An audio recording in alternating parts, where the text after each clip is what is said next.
Alhamdulillahi thumma alhamdulillah. Le sujet d'aujourd'hui est les expiations. Al-Kafarat. Définition, c'est la règle juridique pour statuer sur le sort de la personne qui a commis une erreur ou un interdit par des propos des actions. Dans l'encyclopédie de la jurisprudence islamique, on peut lire « L'expiation est un moyen pour se racheter ». Ça peut être une aumône, un jeûne ou autre. Les différentes catégories d'expiration. La première, avoir des rapports sexuels pendant la journée du mois de Ramadan. La deuxième, manger volontairement et consciemment. Et la troisième, la masturbation pour avoir du plaisir. Premier cas, celui qui a eu des rapports intimes en journée du mois de Ramadan a commis une action interdite, selon le consensus des théologiens, sans exception. Allah subhanahu wa ta'ala dit dans le Saint-Coran « فَالْآنَ بَاشِرُوهُنَّ » On vous a permis la nuit de Siyam d'avoir des rapports avec vos femmes. Le musulman doit récupérer ce jour et s'acquitter de l'expiation. Un paysan est venu voir le prophète, alayhi salatu wassalam, lui dit « Je suis perdu et j'ai fait des dégâts.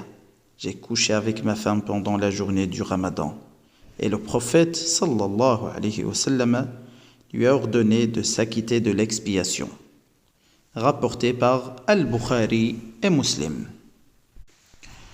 Deuxième cas, celui qui a mangé volontairement et consciemment. Selon les Malikites et l'imam al-Tawri et al-Awza'i, il doit récupérer la journée et s'acquitter de l'expiation. Il y a une autre expiation pour celui qui a oublié qu'il jeûne. Il a mangé, il doit seulement récupérer la journée où il a mangé. Al-imam Malik rahimahullah dira qu'il doit seulement récupérer. Le troisième cas, celui qui se masturbe. La masturbation est interdite. Il est illicite par la main ou par le regard.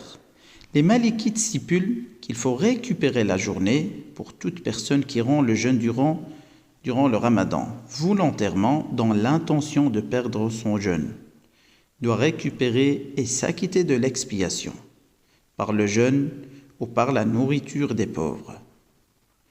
On ne peut pas donner la valeur de cette expiation aux personnes faisant partie de la catégorie des personnes de la famille et les plus proches.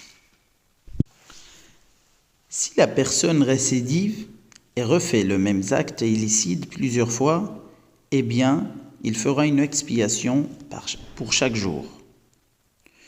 Une femme qui a été contrainte à avoir des rapports intimes avec son mari ne s'acquitte pas de l'expiation, seulement son mari qui va le faire, selon les écoles malikites et hanafites. Et si la femme est consentante, elle s'acquittera aussi de l'expiation. Barakallahu fikum, wassalamu alaykum wa rahmatullah.